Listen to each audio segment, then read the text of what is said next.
Quero chamar a Martinha, a Laila, a Radassa, vem cá rapidamente, vocês três. Essa é a nossa família, especialmente para aqueles que não conhecem. A Martinha, minha esposa amada, a Laila e a Radassa.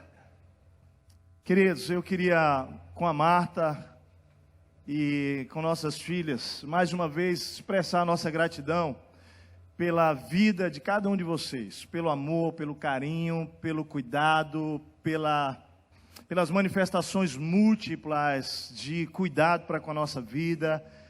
Deus tem usado cada um de vocês da sua forma para nos amar nesse tempo, lá nos Estados Unidos.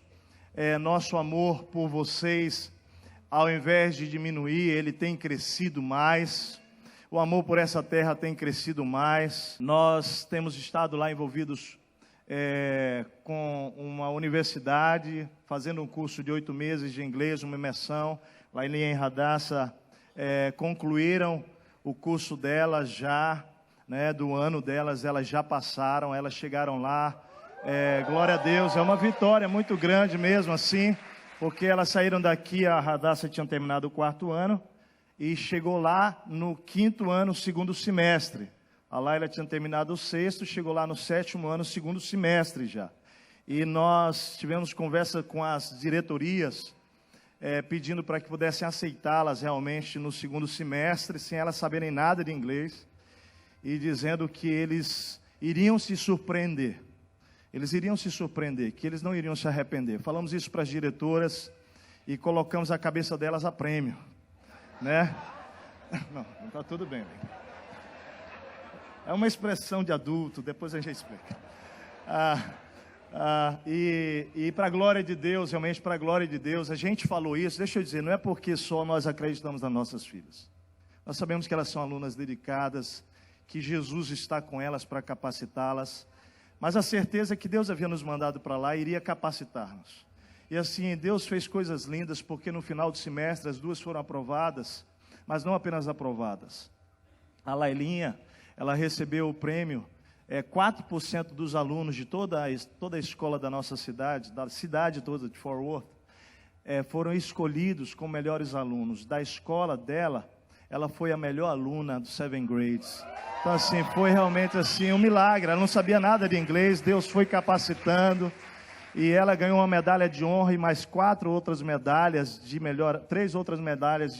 melhor aluna de outras disciplinas. A Radassinha, que foi mais difícil aceitar o processo da Radassinha, né? Ela estava no quarto, não, ela tem que voltar para o quarto. Aí a Radassinha, o papo foi mais sério ainda, assim, não, você pode recebê-la, ela não vai decepcionar. E já no 2º mês ela ganhou o prêmio de melhor de aluna caráter da escola. Foi tão lindo assim ver como Deus fez. E ganhou o prêmio com a sua turma da cidade inteira também, o prêmio de arte, que ela ama a arte. Então assim, Deus está fazendo milagres lá. E a gente sabe disso para elas. Isso é graça na vida de vocês, para que Jesus seja conhecido, porque elas estudam com pessoas de várias nacionalidades, do Iraque, do Afeganistão, pessoas do Congo, de várias regiões da África, né? Do México, e elas estão ali para brilhar, né? E glória a Deus, Deus abençoou profundamente. Eu e Marta estamos também lá empenhados com o tal do inglês. Orem por nós. É uma obra de arte esse negócio, mas o inglês é fácil. Eu estou declarando depois de ontem, o inglês vai ser barbada, só faltam 2 meses e meio, né? A gente queria realmente comunicar para a igreja que nós chegamos lá sem saber falar nada. A gente achou que sabia um pouquinho de inglês. Se não fosse uma amada nossa que está aqui, a Clélia, que nos tirou do zero por 2 meses antes da viagem, teria sido um pavor. Mas 3 meses que nós nos sentimos analfabetos, nós não conseguíamos entender nada, nem nos comunicar. E no 4º mês, parece que Deus tirou um tampão, não foi todo ainda, metade. Mas a gente começou a compreender melhor. A gente queria que vocês continuassem orando por nós. Nós temos crescido de muitas maneiras lá. Não é do ponto de vista do conhecimento apenas, do aprendizado, não. Nós temos crescido com Jesus. Nós temos vivido experiências muito fortes com Deus lá, nessa jornada de uma cultura transcultural, de viver numa num país capitalista, com tantas oportunidades. Então, mas eu queria só dizer que nós amamos vocês. Nosso coração está aqui. E é para cá que nós voltaremos 1º de setembro, se Deus permitir. Amém? Senta lá, obrigado. Eu tenho ouvido as boas notícias de vocês. Nós temos ouvido de lá, como a igreja avança, tem crescido, como o inferno tem caído por terra, para a glória de Deus. O que aconteceu hoje aqui são histórias de milagres, vidas sendo transformadas. É a multiplicação da vida de Jesus nessa cidade, gente. Por isso, festa multiplicar. É o poder de Jesus avançando, rompendo cadeias, transformando famílias, histórias. Rapaz, quanta coisa linda. Então eu queria que você orasse com temor. A igreja de Jesus na terra, deixa eu dizer, ela é forasteira. Nosso lugar não é esse, é no céu. Amém, queridos? Amém? Então nós vamos nos movimentar para onde o vento do Espírito soprar. Nós queremos celebrar o que Jesus tem multiplicado ao longo da história, não apenas hoje, né? Cada batismo que aconteceu hoje à noite, cada batismo que aconteceu hoje pela manhã, representa o reino de Deus avançando, representa a igreja de Jesus se multiplicando. E eu queria convidar você a olhar comigo para Atos, porque esse livro, que é o livro histórico que conta o nascimento da igreja, a inauguração da igreja de Jesus, vai para Atos capítulo 2 comigo, por favor. Esse livro, ele mostra o poder multiplicador do reino de Deus.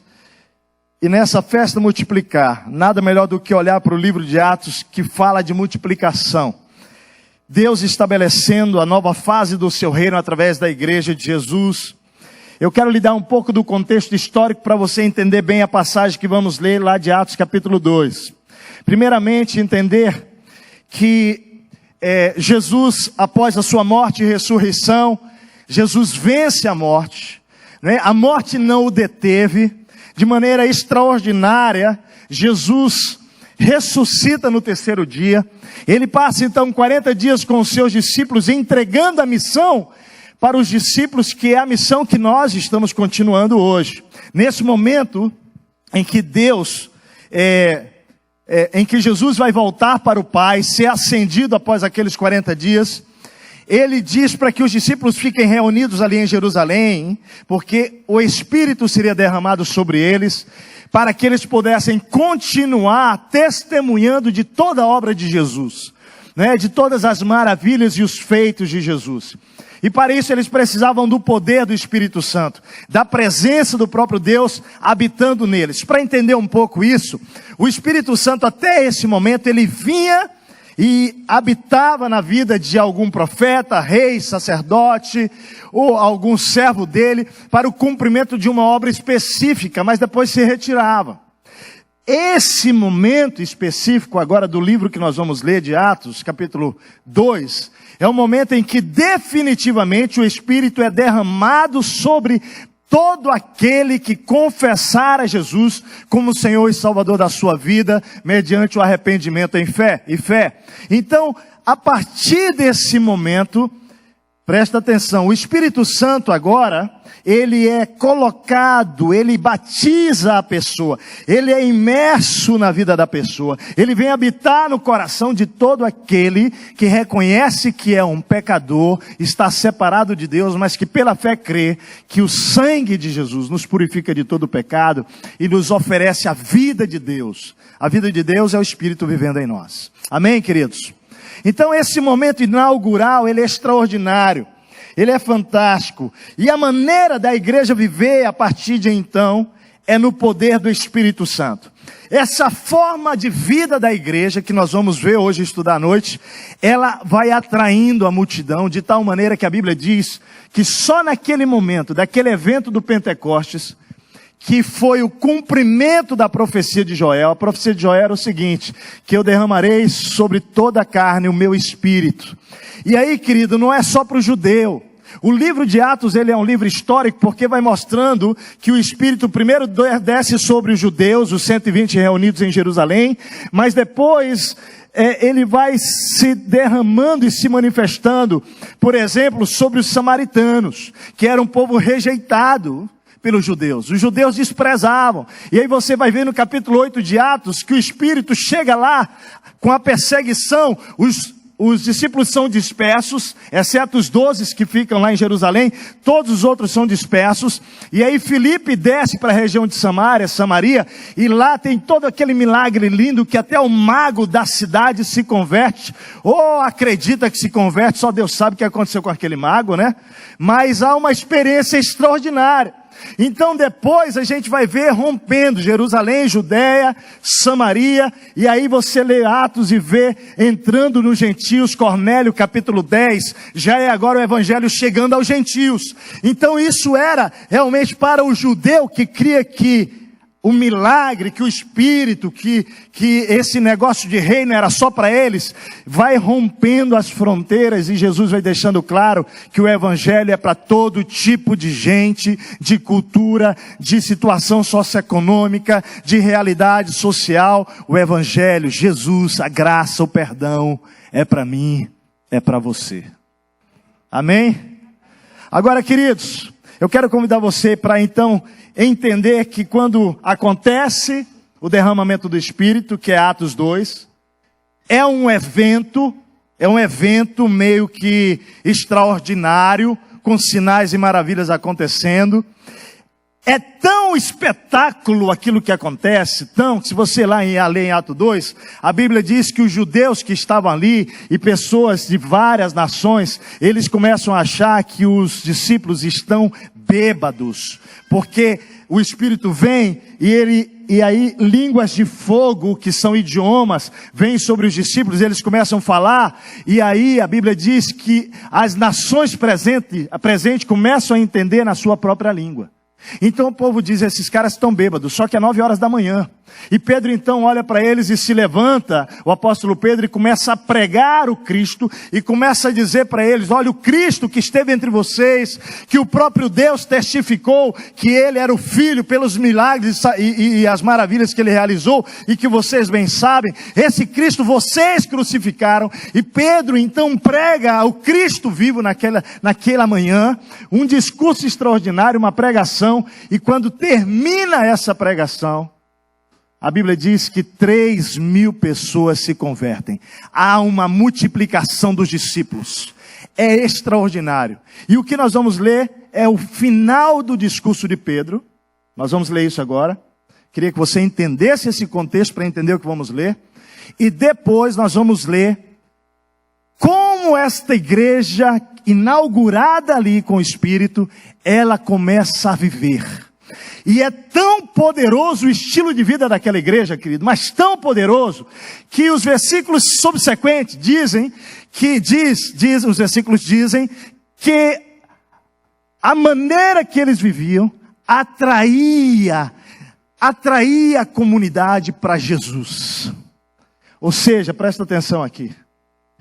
O que nós vamos ler hoje aqui é um encorajamento para a nossa vida, amém, igreja? Vem comigo para Atos capítulo 2, porque a maneira que nós vamos viver, queridos, nessa terra, vai atrair mais discípulos para a glória de Deus, amado. Vai atrair mais, amém? E aí você não entende que o povo começa a querer ir lá na sua célula, começa a querer entender o que Jesus fez na tua vida, que é porque você está vivendo um estilo de vida que atrai pessoas. Atrai pessoas para Jesus, querido. Então vem comigo, Atos 2 diz assim, versículo 36. Final do discurso. Portanto, que todo Israel fique certo disto. Imagina Pedro pregando. Ele está pregando para todo aquele povo. Fique certo disto. Este Jesus, a quem vocês crucificaram, Deus o fez Senhor e Cristo. Está dizendo, a morte não o deteve. Ele é Senhor, Ele é o Cristo, Ele está vivo. E ele continua, olha só. Quando ouviram isso, ficaram aflitos em seu coração e perguntaram a Pedro e aos outros apóstolos, irmãos, que faremos? A propósito, toda vez que o Espírito Santo se manifesta no livro de Atos, você vai ver uma sequência, guarda isso, leia Atos a partir dessa ótica. Tem um evento espiritual, nesse caso de Atos 2, o Pentecostes, o derramamento do Espírito. Depois, aquele evento espiritual gera na comunidade reações. Por exemplo, teve reações negativas que foram, esses caras estão bêbados, mas teve também reações de Cara, explica o que a gente precisa fazer. Vocês estão entendendo? Toda vez que Deus se manifestar no nosso meio, vão ter dois tipos de reações. Gente dizendo que nós estamos loucos e gente dizendo, me explica, que coisa linda é essa? O coração vai ficar perturbado pelo Espírito para tentar entender o que está acontecendo na sua história. Então isso é o que está acontecendo aqui. E aí nós vamos ver em todo o Evangelho, ou melhor, em todo o livro de Atos, que logo depois dessa reação do povo, há uma explicação sobre o evento. O que ensina para nós isso? Que nós precisamos estar preparados para explicar o que Jesus está fazendo. Amém? Amém? Quem é esse Jesus? O que está acontecendo na minha história? Você não precisa aprender teologia, mas você precisa saber quem Jesus é. E o que ele está fazendo na sua vida. Se explique. Explique. E aí, queridos, multiplicações acontecerão. Novos discípulos para a glória de Deus. Então, olha só. Quando viram isso, ficaram aflitos em seu coração e perguntaram a Pedro, irmãos, que faremos? Pedro responde. Olha a resposta. Arrependam-se e cada um de vocês será batizado em nome de Jesus Cristo para perdão dos seus pecados e receberão o dom do... Percebe que receber o Espírito Santo antes tem alguma coisa? O que é aí? Arrependa-se dos seus pecados. Então é a compreensão de que eu sou pecador, é o arrependimento do meu pecado. E aí neste momento, querido, Jesus vem viver em mim pelo Espírito. Nós recebemos o batismo do Espírito Santo. E aí, amados, o texto continua dizendo, pois a promessa é para vocês, para os seus filhos. Olha aqui, a promessa do Espírito Santo é para você, amém, querido?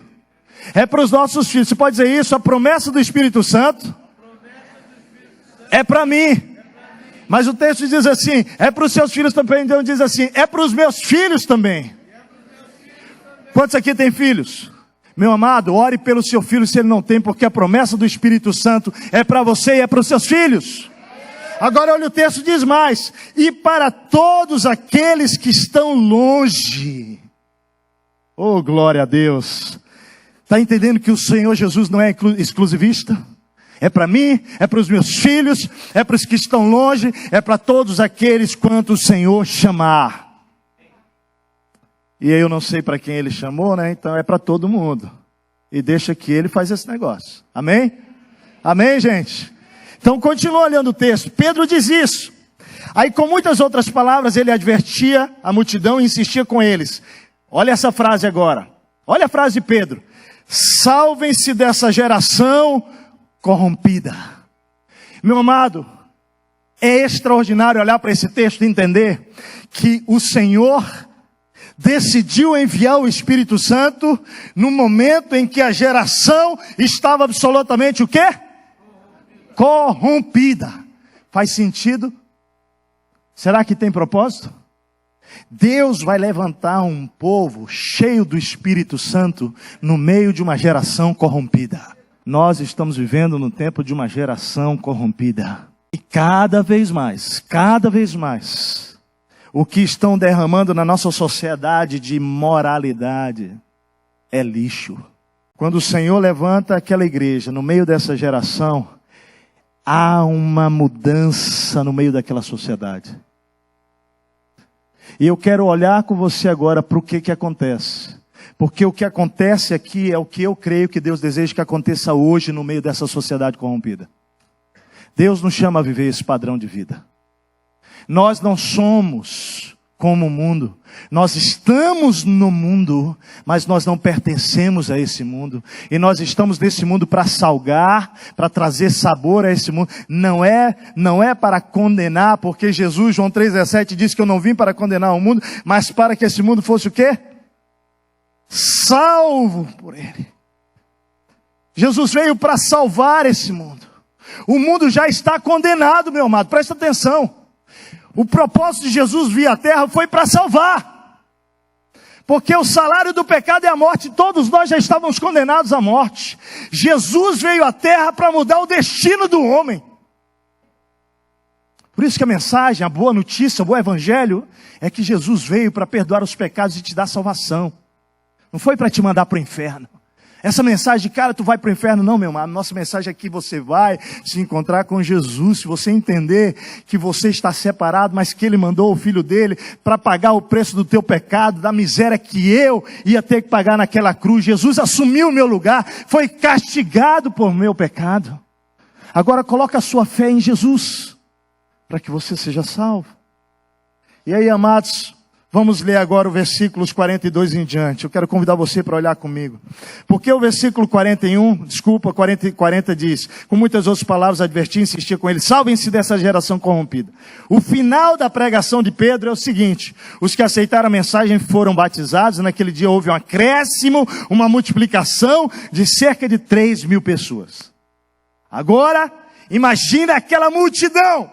Como é que esse povo vai viver?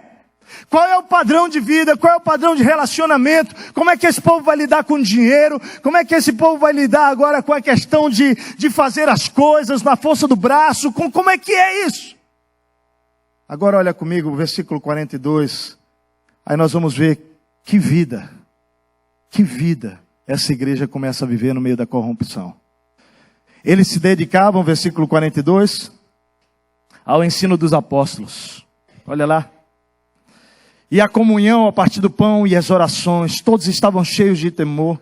Você precisa ler isso aqui, você precisa ler esse texto, lembrando que eles estão em meio a uma comunidade, a uma nação, a um povo que está o quê? Corrompido. Você está entendendo? Dá para viver uma coisa extraordinária no meio da corrupção ou não? Deixa eu te dizer. Não só dá, como nós que somos o agente da transformação nessa sociedade. Por isso que Deus te colocou, amado, no reino dele. E aí não importa se você é pastor, se você é dona de casa, se você é fotógrafo, se você é empresário, se você é pai, se você é mãe, se você é enfermeira, advogado, médica, se você é um sapateiro, se você trabalha em publicidade, onde quer que eu e você estejamos. Nós somos esse povo santo, salgando e sarando a terra. Você consegue entender o privilégio que nós temos? E aí, amado, eu quero convidar você a olhar em primeiro lugar aqui. A condição da sociedade, valores corrompidos, uma cultura individualista, egoísta, cultura de separação. Mas o evento do Pentecostes, da descida do Espírito, marca agora a mudança.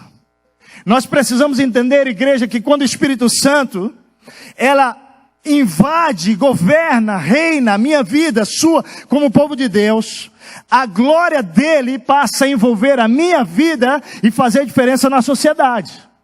Esse papo de cristianismo, de igreja, de prédio, de célula, mas que não faz diferença fora, não é o cristianismo que Jesus deixou para nós. Nosso cristianismo é de influência. É de transformação, é de mudança. E nós não apenas somos transformados, como nós vamos sendo agentes da mudança da sociedade. Mudando o sistema estabelecido. O sistema social, emocional, cultural, espiritual, pela submissão ao Espírito Santo.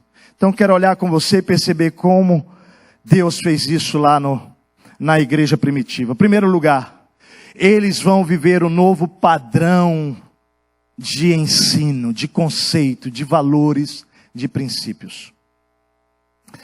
A Bíblia diz que eles se dedicavam ao ensino dos apóstolos. Agora deixa eu explicar para você. A doutrina dos apóstolos era tudo que os apóstolos haviam recebido de quem? Do próprio Jesus.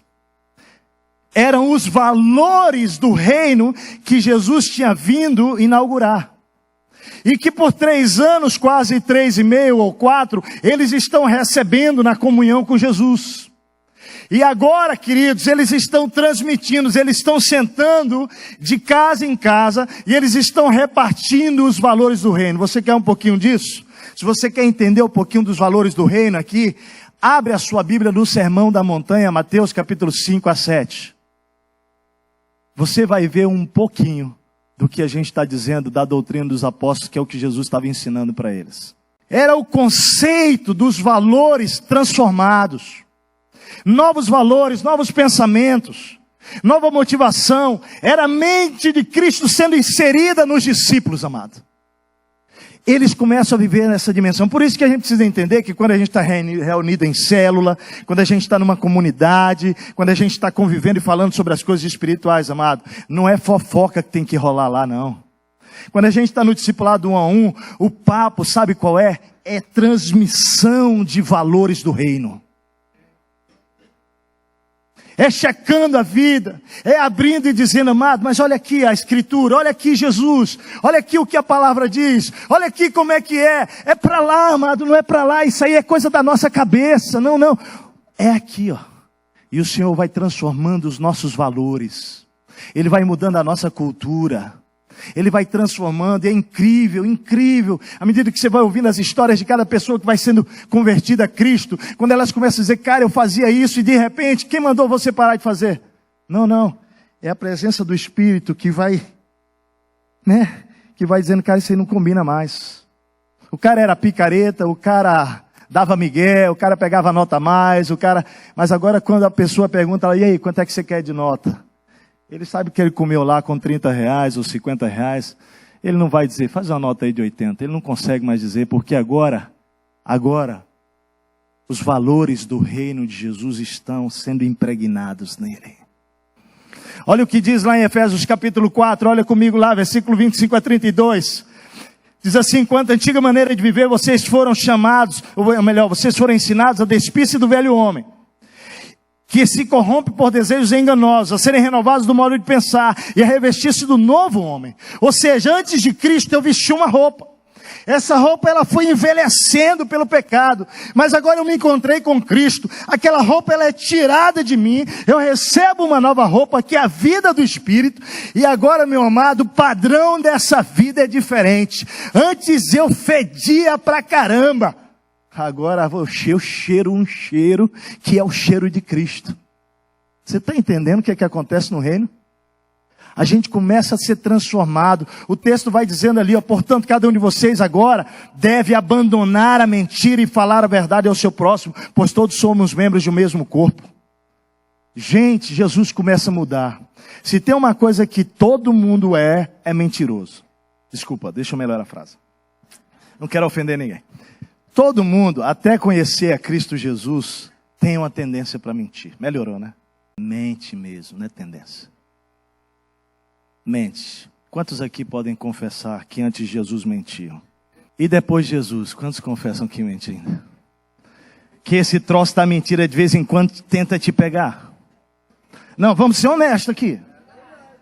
É um exagerinho. Aí ele está dizendo assim, essa roupa aí era a velha roupa. Agora nesse reino, você fala verdade. Agora, gente, deixa eu falar uma coisa. Por que a gente tem a tendência de mentir? Porque a gente fica com vergonha, né? A gente acha que vai ser rechaçado, rejeitado. Mas deixa eu falar para você aqui em nome de Jesus. Essa igreja acredita que a obra de Deus ela acontece pelo perdão, pela graça que é operado pela verdade. Não existe perdão e nem possibilidade de graça enquanto eu não for verdadeiro. Você sabe por que muitos de nós vivemos com culpa ainda? Porque nós não conseguimos ser 100% verdadeiro. Porque o diabo lança uma mentira lá para você que se você escancarar tudo, você não vai ser aceito e amado. E o resultado disso é que a gente vai vivendo a vida sem nunca sentir-se verdadeiramente amado. Porque tem uma partezinha lá que você não mostra, você continua mentindo, porque o diabo disse que no dia que você mostrar você vai ser rejeitado. Isso é mentira, é para que você não conheça o verdadeiro poder do amor, amado. Você só vai conhecer o verdadeiro poder da graça e do amor no dia que você tirar toda a sua roupa e dizer, essa é a miséria que eu sou. Mas aí você vai encontrar uma graça. Você vai encontrar uma graça. Porque a Bíblia diz que onde abunda o pecado, superabunda a graça.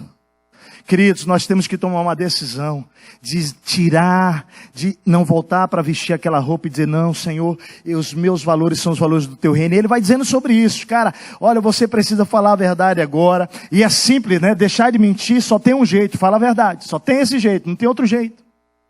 Não é? E ele vai falando sobre isso, não deixa o sol se pôr sobre a vossa ira. Essa música é tremenda, quando fala, ele me ama, ele me ama, ele me ama, ele me ama. E eu ficava pensando ali, chorando, pensando na minha história, eu falei, Deus, É muito amor, Pai. É muito amor porque eu sei quem eu era, cara. E esse amor, de fato, ele constrange. E aí, a música vai dizer, cara, para com essa bobagem de perder tempo com ressentimento, cara. Que bobagem. Essa era a velha vida. Essa era a vida. Agora, nós já aprontamos tanto para Deus e com Deus, e Ele continua perdoando. Não é verdade? Eu sou eterno devedor. Não sou por causa da graça. Mas nós seríamos. Agora olha para o cara lá que te feriu, te machucou 10 vezes, 20 vezes, 70 vezes 7, 500. E conta os seus para com Deus, quantas vezes Ele lhe perdoou. Você vai ver que você não tem chance. Nós fomos chamados para perdoar, amar, perdoar. E vou dizer, tem gente que é chata. Honestamente, tem gente que é complicado para isso. Mas, meu amado, quando você encontra gente complicado para fazer isso, entenda que Deus está querendo aperfeiçoar você. Deus sempre deixou na minha história gente complicada. Sempre. Quando eu pensei, agora vai ficar bom, chega mais um complicado. Sempre. Mas, amado, o que Ele está querendo é trabalhar a minha vida. Me capacitar a entender que existe um amor sobrenatural. E que eu preciso depender dEle para isso. Então nós somos chamados para isso. Um novo padrão de comportamento, de vida, de postura. E Ele vai falar aqui, o cara que era preguiçoso, que roubava, que furtava. Agora ele começa a trabalhar. E agora ele não trabalha só para ele. Além de ele trabalhar para ele, ele ainda abençoa os necessitados. Olha o texto lá, que coisa linda. A propósito, deixa eu falar uma coisa aqui. Quantas pessoas estão aqui desempregadas? Levanta a mão, por favor. Fica em pé, por gentileza. Quem está desempregado? Por gentileza, sem nenhuma vergonha, levanta aí, por favor. Olha aí, gente, olha para esse povo, igreja. Olha para esse povo agora, em nome de Jesus. Nós somos igreja de Jesus. E no povo de Deus, o cristianismo ele tem que ser prático. Nós precisamos, eu espero que nós, olha bem para esse povo aí. Nós precisamos não apenas orar por eles. Esse cristianismo, ora, Deus te abençoe para que tu consiga um emprego, mas a gente não mete a mão no bolso para repartir. Isso não é cristianismo, não. A gente precisa repartir. É hora de vocês serem sustentados, apoiados e amados por nós, igreja. Então eu quero que vocês tenham a liberdade de poder procurar o Ranulfo, nosso pastor. Mas eu não quero essa abençoar, fiquem em pé um pouquinho mais. Abençoar pela instituição não, é abençoar pelo corpo vivo de Cristo. Então, amados, em nome de Jesus, olha para esses amados aí. E queridos, vamos nos dispor a repartir. Você tem 2 quilos de feijão, reparte 1. Tem 2 quilos de arroz, reparte 1. E nós vamos nos sustentar no meio dessa crise. Amém, igreja? Vocês não estão sozinhos, amém? Senta, pode sentar. Dá um abraço nesse querido aí, fortalece ele aí, em nome de Jesus. E ele vai falar, nós vamos trabalhar e nós vamos ajudar quem está em necessidade. Ele fala, cara, você que falava a palavra top, agora você não fala mais. Há uma obra do Espírito. Ele vai nos livrando da amargura, da indignação, da ira. Deus vai operando na nossa história. Queridos, a primeira mudança naquela igreja, naquele povo que se converteu, era que agora os princípios e os valores da vida deles não eram o mesmo daquela cidade mais corrompida. Não era mais o mesmo da nação corrompida. Agora era um novo padrão. A propósito, deixa eu contar para você isso. Eu contei a semana passada, vou pedir desculpa para quem ouviu isso. Mas quando eu e Martinho descemos lá nos Estados Unidos, a gente estava viajando lá de Miami para o Texas. Nós paramos num lugar para descansar e eu fui fazer o meu devocional. E nós já estávamos próximos lá da nossa cidade. Começou a gerar um sentimento no meu coração. Todos nós estávamos cheios de expectativa. Como é que vai ser isso? E eu parei, fui fazer o devocional e perguntei para Deus. Deus, eu sei que eu estou aqui com a família para a gente aprender inglês, mas nós acreditamos que esse tempo é tempo de crescimento espiritual também. Tem coisa para o Senhor mexer em nós, tem coisa para o Senhor trabalhar na nossa vida. E eu falei, me dá uma palavra do Senhor para a minha vida sobre como o Senhor quer que eu viva esses próximos 8 meses aqui com a minha família. E quando eu pedi aquilo, lembra que a gente tem o nosso mapa, né? O que Deus está falando e o que eu vou fazer Respeita aquilo que ele falou. Então, quando eu comecei a ler primeiro o livro de Reis, foi o texto que Deus me levou para lá, fala sobre Salomão, capítulo 11. E Salomão foi o rei de Israel, não é, mais rico, mais sábio da história. Ele pediu a Deus, no início do seu reinado, sabedoria. Ele não pediu riqueza, ele não pediu nada, ele pediu sabedoria. Mas sabe o que Deus fez? Deus deu para ele sabedoria, e porque ele pediu sabedoria e não riqueza, Deus fez esse homem milionário, bilionário. Esse homem se tornou o homem mais rico da terra. Agora esse homem, querido, começou a governar debaixo do temor do Senhor, debaixo da sabedoria do Senhor. Mas esse texto que Deus estava falando ao meu coração lá, ele fala sobre Salomão na velhice. E naquele momento da velhice, ele começa a ser seduzido. A Bíblia diz que o seu coração começa a ser corrompido, porque ele se envolve com mulheres de nações diferentes da nação de Israel. E cada uma dessas mulheres tinham outros deuses. E agora, ele não apenas vai ter 300 mulheres, 700 concubinas, mas agora ele vai trazer e estabelecer em Israel, agora, templos para os deuses daquelas nações. E o coração dele agora, a Bíblia diz lá, não é mais como o coração do seu pai Davi, um coração temente a Deus. E o texto diz que na sua velhice, o seu coração é corrompido. Olha aqui para mim, quando eu li aquele texto, o Espírito Santo falou claramente ao meu coração: filho, qual é o Deus desse país? Qual é o Deus que tem dominado esse país?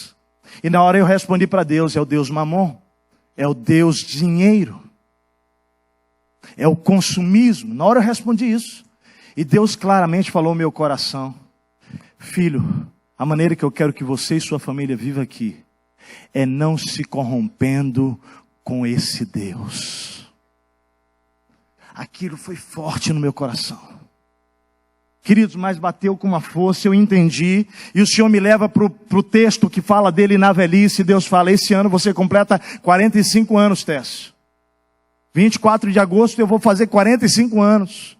E Deus fala comigo: meu filho, presta atenção, você não pode na sua velhice se tornar um tolo como Salomão.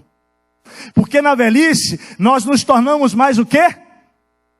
Ou pelo menos nós deveríamos nos tornar mais sábios, não é isso?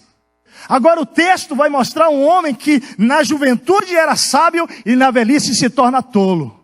E Deus disse: meu filho, não seja um tolo, não caia nessa armadilha. Meu amado, foi tão poderoso aquele texto que eu chamei para Martinha e falou: mozão, olha aqui, é isso, isso, isso. E queridos, Deus foi tão bom conosco, eu já contei isso. Nós saímos daqui, compramos a passagem nossa errada, colocamos um dedo lá que era para ser parcelado, foi à vista, né?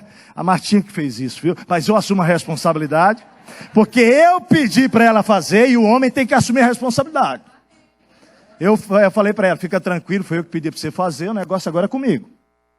Homem que é homem, segura o negócio. Rapaz, imagina. Eu tô lá numa terra estranha, presta atenção, eu tô lá numa terra estranha, R$7.800 no limite, e eu vou culpar minha esposa? Não, amor, fica tranquila, isso acontece. Eu pedi para você fazer, isso acontece. Só que agora é o seguinte, nós vamos ter que segurar a barra. A gente ganhou casa lá, a gente ganhou água, luz, telefone, internet. Então o que a gente precisa? A gente ia pegar um carro lá, mas acabou dando algumas dificuldades também para ir buscar, ia ficar difícil, que era em Kansas e tal. Aí falou: não, vamos ficar sem carro, nós não pagamos seguro, nós vamos ter que pagar a gasolina e tal. Gente, nós passamos os 3 primeiros meses para ajustar as contas do Brasil aqui. Eu já disse isso, eu tinha toda a liberdade para ligar aqui para a igreja, para a liderança e dizer o que estava acontecendo. Mas Deus claramente falou assim: não, eu estou permitindo isso para ajudar vocês a vencerem o Deus Mamon. E eu e Marta botamos o joelho no chão lá. Deus nos sustentou com $620 os 3 meses. Nunca, nunca na minha vida e da Marta, 18 anos de casada, a nossa despensa esteve tão cheia. Como é que foi esse negócio desse milagre? Eu não sei. Assim, nós calculamos o dinheiro, quando chegou na última semana dos 3 meses, $14 no bolso. Foi: Martinha, $14. E aí, como é que vai ser? Gente, aí começa a bater gente lá em casa, aparece um africano com a caixa de um monte de coisa dentro. Falei: pai, como é que você descobriu? Não, e o cara falando, ninguém não entendia nada. Só que eu recebi aí um negócio aí que eu creio, e é assim mesmo. A linguagem do amor, ela é universal, ela supera todo tipo, meu amado, de idioma. Aqueles africanos falavam em inglês todo louco, meu irmão. Eu não entendi nada, mas os caras sorriam. Imagina só os dentinhos branquinhos. Aquele negro mesmo, lá do lado da Nigéria, cara. E chegou ele, a esposa e 4 filhos, e aquele negócio. Eu falei, mas Jesus estava vendo a nossa necessidade. Gente, viramos aquele mês, daqui a pouco a vizinha ganhava leite do governo, está acabando o nosso leite. Ó, bate lá na porta lá, olha, a gente ganha leite do governo, aqui, está aqui, ó, para vocês. E Deus foi cuidando. Gente, a gente naqueles 3 meses assistiu os milagres de Deus acontecendo. Nesse inteirinho, comprei 4 bikes lá, porque eu fui pregar numa igreja, eles me deram uma oferta, chegou uma outra oferta, deu para comprar 4 bicicletas. Rapaz, aí foi demais, só bike. Aí pensa bem, ia para a escola, gente, estava inverno lá, em 0 grau, 1 grau, e eu aqui na bike, Deus, o Senhor é maravilhoso. A Lailinha Radacinha, gente, uma coisa extraordinária, né? Assim, porque criança é incrível, como elas nos ensinam. A gente ia, e elas com frio, mas curtindo o negócio, achando o máximo. Eu olhava para elas e via as bichinhas felizes da vida, curtindo aquilo. E eu falava, Deus, enquanto elas estiverem bem, eu estou mais feliz ainda. O Senhor foi sustentando. Mas o que Deus estava dizendo para nós foi que terminou os 3 meses, nós pagamos as contas do Brasil, a gente podia agora viver com mais. Aí nós sentamos. E deixa eu te dizer, enquanto você não tem dinheiro para gastar e você está num país consumista, você não tem o que fazer. E aí Deus fala para mim, o teste de vocês não foram os 3 primeiros meses, é daqui para frente. Porque agora você pode gastar aqui. E foi quando nós sentamos e nós dissemos, vamos continuar vivendo desse jeito. Nós não vamos nos dobrar diante do Deus Mamon. Não estou falando que você não possa comprar nada, não é isso. Porque o que você precisa vale até a pena comprar lá. Não é isso. Meu iPad estava 7 anos, ele já deu pane 2 vezes aqui que vocês já assistiram. Eu comprei, depois disso, à vista. Agora, eu não estou falando disso, eu estou falando que nós não vamos nos dobrar a anseios do coração para comprar mais e acumular o que eu não preciso. É disso que Deus estava falando.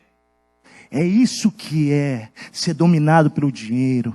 E querido, nessa dimensão aqui, o que eu quero lhe dizer é uma disposição para dizer, eu não vou me dobrar aos valores desse mundo. Você está entendendo? A minha pergunta para você hoje é quais são os valores que têm regido sua vida? E aqui, o segundo princípio, se você olhar bem, que acontece aqui com esse povo que crê em Jesus, é que eles começam a partir o pão, vender as propriedades, distribuir com aqueles que passavam necessidade, eles começam a servir, a repartir, a se importar, eles começam a usar o dinheiro que Deus colocou nas mãos deles para amar, para repartir. E esse é o princípio, amado. Essa semana nós fomos abençoados, chegamos aqui, a gente estava orando, como é que nós vamos ficar aqui sem carro esse período? Nós vendemos o carro. E aí alguém repartiu um carro, e esse negócio do carro foi até complicado, que apareceu o segundo, terceiro, quarto, não, tá bom. Tá bom, eu fiquei andando de carro aí, rapaz, eu olhava no carro andando, né, nem eu estou dirigindo, não é a Marta, né? Eu falei, rapaz, tá demais esse carro aqui, Martinha, para nós. Passaram para nós, pai, isso aí combina com vocês. Eu falei, não preciso nada disso, não. Gente repartindo. Cuidaram de nós, nos acolheram, né? Tem nos amado as pessoas. Agora eu estou aqui e eu comecei a ver irmãozinhos passando necessidade. E o Senhor fala, agora pega o dinheiro e reparte. É assim que é o reino. Você recebe de Deus. Mas tudo que você recebe, você é suprido para você repartir. Suprido para repartir. Há uma dinâmica espiritual. Você precisa entender que tudo que está nas suas mãos, Deus lhe dá para você ser suprido, mas para você amar através disso. Tudo que temos é para ser suprido por Deus, mas para repartir, para amar. Se você entende prosperidade, você precisa fazer isso com dinheiro. Porque prosperidade não é possuir, ter, acumular. Isso não, isso é ser possuído pelo dinheiro. Prosperidade é usar o dinheiro para amar pessoas nessa terra. É para isso. Isso significa que dinheiro não é pecado. que dinheiro não é problema, amados. E Deus não condena a riqueza, Deus não condena o homem rico. Deus condena o amor ao dinheiro. É não saber o que fazer com o dinheiro. E o que está acontecendo com essa comunidade, no meio daquela corrupção, era que eles estão entendendo, cara, vamos pegar o que a gente tem, vamos repartir. Por isso que o que eu estou dizendo aqui é, vai lá para dentro da célula e pergunta para a tua célula quem está lá desempregado, quem está passando necessidade, que não tem o que comer, e vamos botar a mão no bolso, repartir o que a gente tem, porque cristianismo é repartir, amados. Senão isso é hipocrisia. Esse papo de orar para o cara ficar empregado e você não estende a mão. Igreja, talvez aqui tenha empresários que possam empregar no meio dessa crise. Se apresenta, procura o pastor Ranulfo lá, que cuida da área social, e diz, eu tenho emprego aqui e tal, e nós vamos nos ajudando uns aos outros aqui. Mas o que não vai acontecer com a gente, é no meio dessa crise, que pode durar 1, 2, 3, 10 anos, nós não vamos ficar murmurando como o povo no deserto, porque Deus está conosco, igreja. Deus está conosco. E a mudança nossa numa sociedade corrupta e corrompida é que todo mundo lá no seu trabalho está xingando todo mundo, é ou não é? A gente não vai xingar, não. A Bíblia diz para a gente abençoar nossas autoridades, inclusive as más, inclusive os corruptos. Nós vamos orar por eles e pedir que Deus tenha misericórdia. Agora, se nós queremos ser luz nessa comunidade, se nós queremos ser luz em Porto Alegre, onde a gente estiver, amados, nós temos que ter uma postura acima do padrão da comunidade. É ou não é? Não é assim, gente? Ah, pastor, é que você não está na minha pele. Não, querido, eu sei que está complicado para todo mundo. Mas deixa eu dizer, Deus a quem eu sirvo é o Deus que você serve. Ele cuida de mim, Ele cuida de você. Ele não tem preferidos. Ele tem amigos íntimos porque, depende, alguns buscam mais, mas você é amado como eu sou amado. Quarto processo, olha comigo. Ou melhor, terceiro. Primeiro, novo padrão de valores e princípios, um novo jeito de se relacionar com o dinheiro, amando, repartindo. Agora, um novo padrão de relacionamento. Eles se dedicavam à comunhão. Olha só. Eles estavam juntos, eles tinham tudo em comum, eles se reuniam nas casas, eles partilhavam refeições, com alegria, com sinceridade de coração. Gente, se tem uma coisa preciosa, é esse negócio de comer juntos, é ou não é? A propósito, você já percebeu que nós somos abençoados no Rio Grande do Sul por isso? Você já percebeu isso? Que no Rio Grande do Sul, nós temos duas ferramentas que ajudam a igreja a se relacionar. Quais são? Churrasco e chimarrão. Gente, não é brincadeira, é vida boa. Nós não temos nem que nos esforçar para estar juntos, porque isso é natural entre nós, não é? Agora deixa eu te falar. Nós não temos que nos esforçar para estar juntos, mas nós temos que nos esforçar para ter comunhão. Isso é diferente. Deixa eu explicar para você. Você pode passar uma semana com pessoas dentro da sua casa, vocês estão juntos. Mas se a relação de vocês for superficial, vocês não tiveram comunhão em nenhum momento. Porque comunhão é partilhar da vida. Comunhão é repartir o interior. Comunhão é falar de dificuldades. Comunhão é chorar. Comunhão é sorrir. Comunhão é se mostrar para ser amado e para amar. Isso é comunhão. E aí ele está dizendo o seguinte, que no meio daquela sociedade louca, esses caras descobrem essa vida maravilhosa. Quantos aqui estão vivendo em célula? Glória a Deus. Porque estar em célula é oportunidade para viver comunhão, mas não significa que está acontecendo comunhão. Agora eu vou fazer a segunda pergunta. Quantos aqui podem dizer que nós temos vivido comunhão na célula?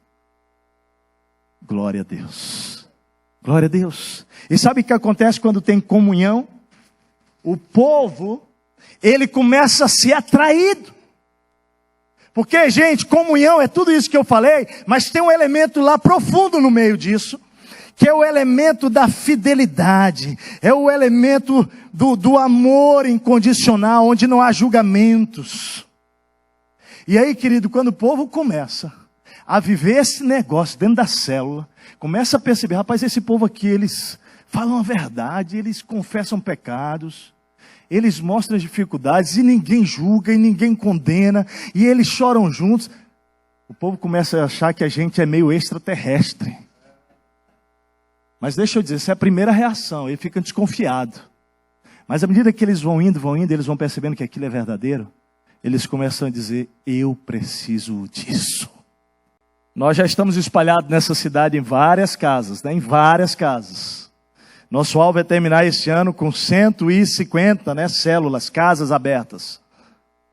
Agora olha só, honestamente, isso é pouco. Eu fico imaginando quando todos os bairros da cidade, eu sei que Canoas lá dos 18 bairros já tem 8 ou 9 bairros já com célula. E nós vamos encher essa cidade da presença da glória de Deus.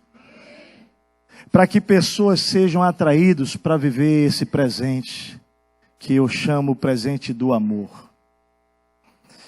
Imagina que coisa linda, e a gente tem visto isso aqui. Visto pessoas repartirem, amarem, não é? Socorrerem, mas a gente pode fazer mais, não é? Você sabe aquela nossa quilo do amor, o nosso quilo do amor? Que a gente tem uma vez por mês para você trazer 1 quilo de casa e repartir? É para isso, porque comunhão é isso, é repartir vida. É repartir vida. Então, amado, você que talvez não tenha lembrado, insisto com você. Esse momento, mais do que nunca na história da igreja, aqui, que nós estamos passando, igreja brasileira, nós precisamos mostrar que nós não somos cristãos de palavra, mas de ação. Nós precisamos repartir o que tem. E eu vou te dizer, pode tirar lá da tua despensa, pode tirar, porque Deus vai encher. Pode tirar, porque Deus vai encher.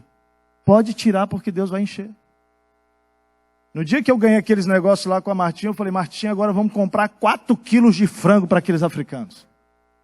Porque a propósito, eu só comi frango nesses dias lá.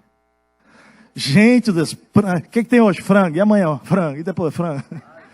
Agora a Martinha é artista, cara, na cozinha. Ela faz de um jeito, faz de outro. Aí esses dias as meninas viraram. Mas mãe, o frango tem todo o mesmo sabor, mãe. Porque não adianta a Martinha mudar o jeito, porque o tempero lá é tudo mesmo. E a gente sempre sente o mesmo sabor. Mas tem sido uma benção. Pensa, e a gente é o seguinte, não tem reclamação não. Olha para o franguinho e fala, vem. Com alegria, cara, dando glórias a Deus. Amanhã é franguinho, venha franguinho. Glória a Deus. Porque é o seguinte, eu não vou pagar em 2 pedaços de carne desse tamanho, $18, 14, não vou pagar. De jeito nenhum. Então, o que tem amanhã? Hoje eu fui almoçar no restaurante, cheguei lá, tinha um monte de irmãos lá da igreja. Ela falou, pastor, já selecionamos o teu prato. Frango!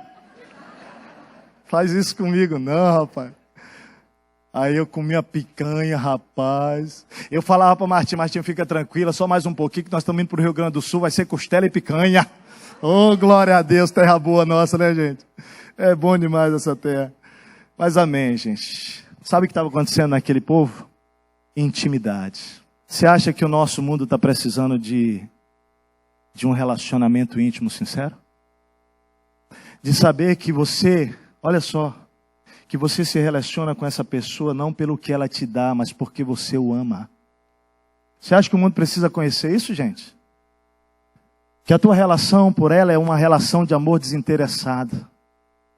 Se tem uma coisa que eu e Marta, a gente, ao longo da nossa história, a gente diz, nós vamos nos relacionar com todo tipo de gente que chegar na igreja.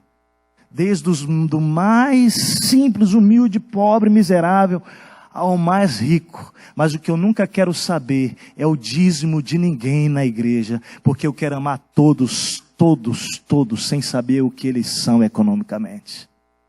Porque eu quero amar desinteressadamente. Eu não sei quem dizima na igreja e quem não dizima. E não quero saber.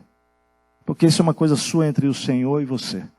O que eu sei é que eu quero amar todo tipo de gente sem interesse.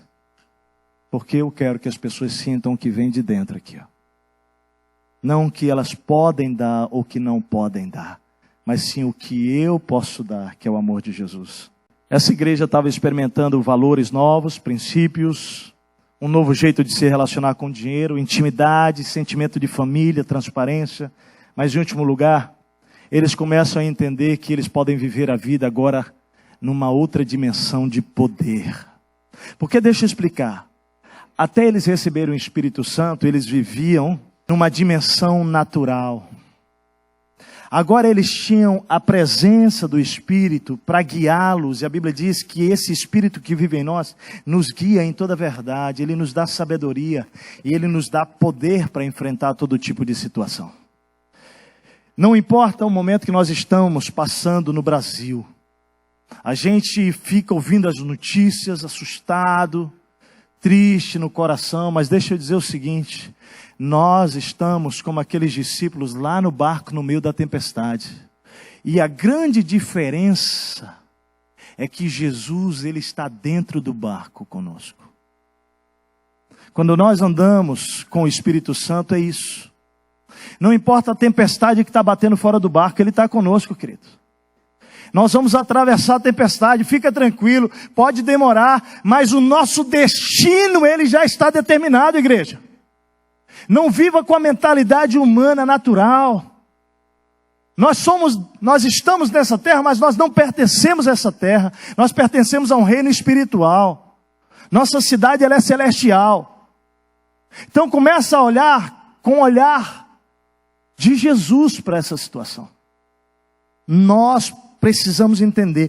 O texto diz que eles se dedicavam às orações, eles louvavam a Deus. Então aqui ele está falando de relacionamento com Deus, de intimidade. E nessa relação de intimidade, Deus operando poder, maravilhas. E aí nós vamos ver essa igreja avançando. Porque depois do capítulo 2, você chega em capítulo 3, você já vê o milagre do coxo, não é isso? Aí você lembra? Milagre, um evento. Aí os caras vão para cima de Pedro. Prendem Pedro, o Sinédrio. O que o Pedro faz? Ele explica o que está acontecendo e diz: cara, eu não vou deixar de falar do que eu tenho o quê? Visto, vivido. Não vou deixar de falar, cara.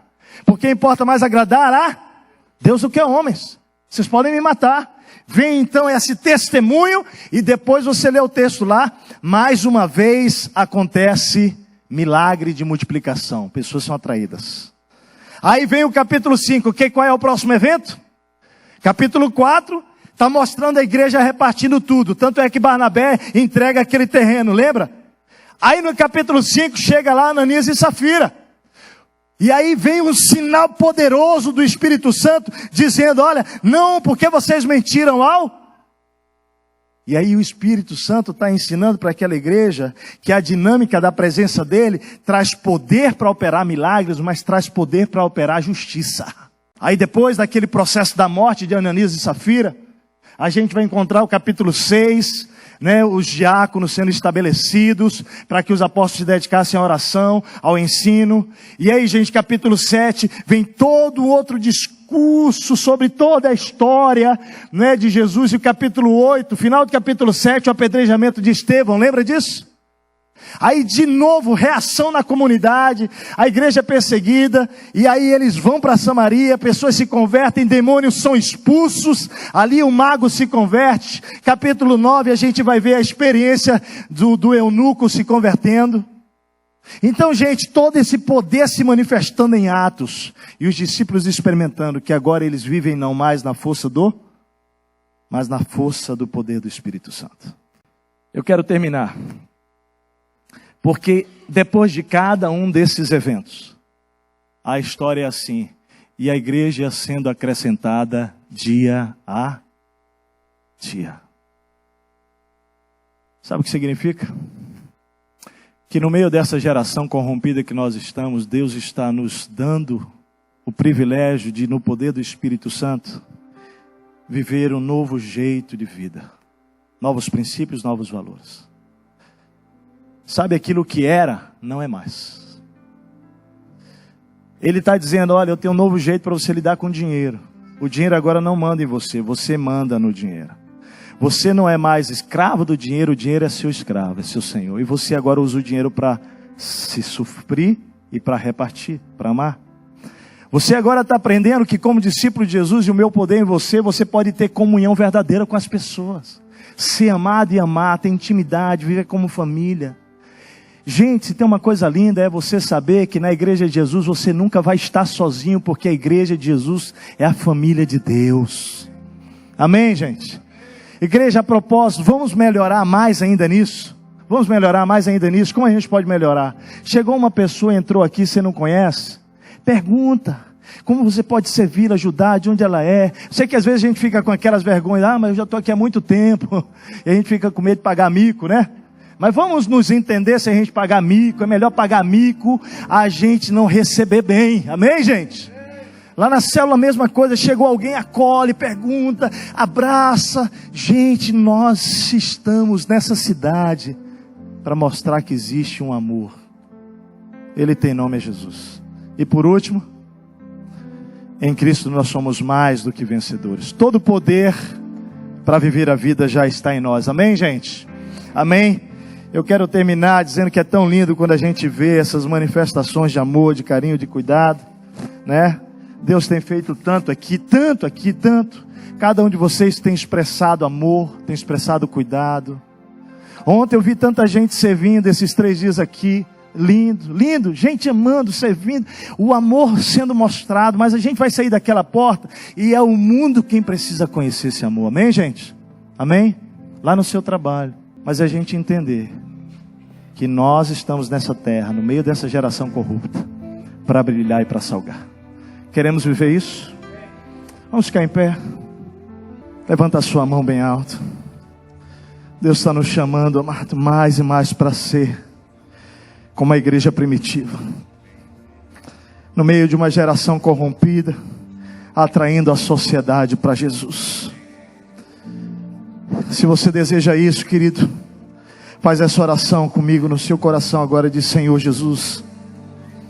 Pode dizer isso: Senhor Jesus, usa as minhas mãos, Pai, usa os meus pés, usa a minha mente, usa o meu dinheiro, Jesus. Usa os meus bens, Jesus. Usa, Senhor, a minha formação profissional.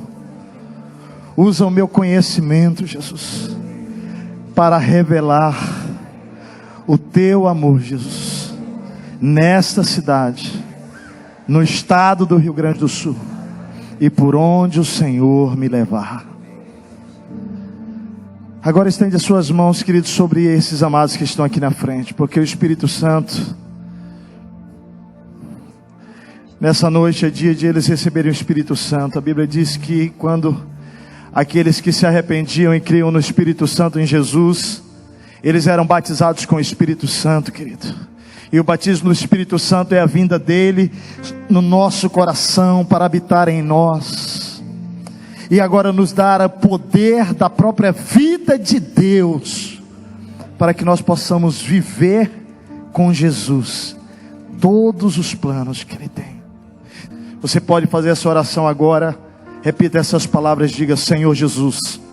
Diga com toda a fé, querido, no mundo espiritual, diga: Senhor Jesus, obrigado pelo teu grande amor por mim.